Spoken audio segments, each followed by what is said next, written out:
পরেরটাই কি হয় ঝটপট দেয় আর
আমার এটা একটু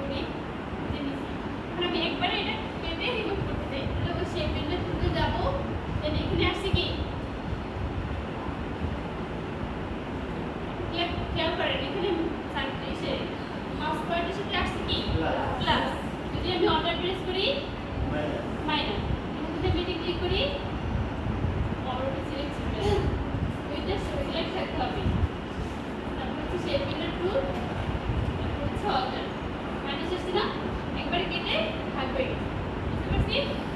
এখন আমাদের দুইটাই দরকার। অনেক সময় আমি একটু ভাগ করার পর আমার সংখ্যাটা দরকার হবে, অনেক সময় রিমুভ করার দরকার হবে। তাহলে সংখ্যাটা যদি আমি চাই রিমুভ করতে না চাই তাহলে কি সরাসরি কাজ করতে যদি রিমুভ করতে চাই মাইনাস চাই তাহলে অর্ডার প্রেস করে দিই। ওকে, পরেরটা দেখি আছে।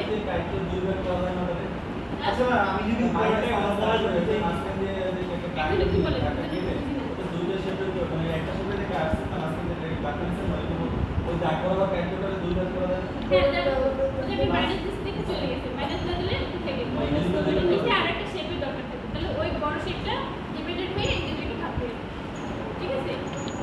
কারণ ওইটা যদি আমি ভিন্ন কালার করতে চাই এটা যদি আমি ভিন্ন কালার তো এটা কালার করতে চাই। আমি বলবো হ্যাঁ, না সিলেকশন কালার করতে হবে। তারপরে এখানে আমি কাজ করছি না। আমি আবার আসি। ঠিক আছে না?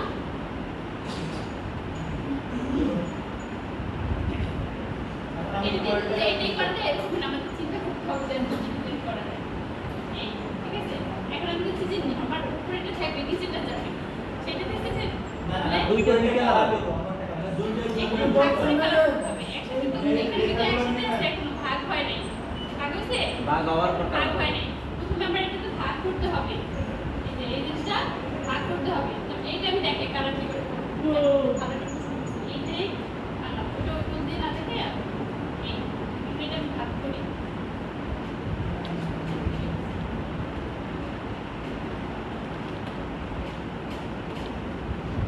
দেখেন এই যে আমি রাখতেছি না, এখন এই কিন্তু আমি অ্যালাইনমেন্ট দিয়ে সোজা করতে পারবো।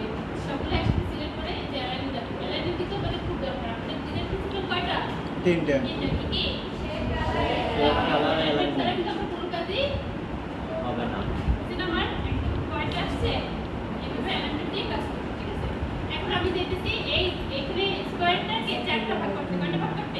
চারটা ভাগ করতে, কিন্তু ভাগ একটাও যাবে না, থাকবে। বাকি সবগুলোই থাকবে, সবগুলো আলাদা আলাদা কালার কি করবে সেটা।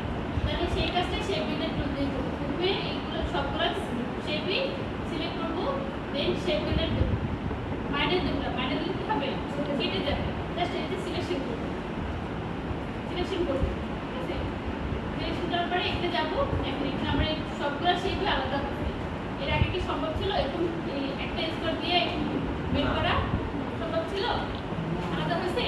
এইভাবে ডিভাইড করবো, একদমই আলাদা করা। এখানে সিলেক্ট করবো, এখানে যাবো, দেন কালার সিলেক্ট করবো। সিলেক্ট করবো, থেকে কালার বুঝতে পারছি? আপনি যে ওই সবুজটা কাজ করছেন না ওটার হচ্ছে আমার উপরের ভাগে যদি আমরা কালার দিলাম নিচের ভাগে আমরা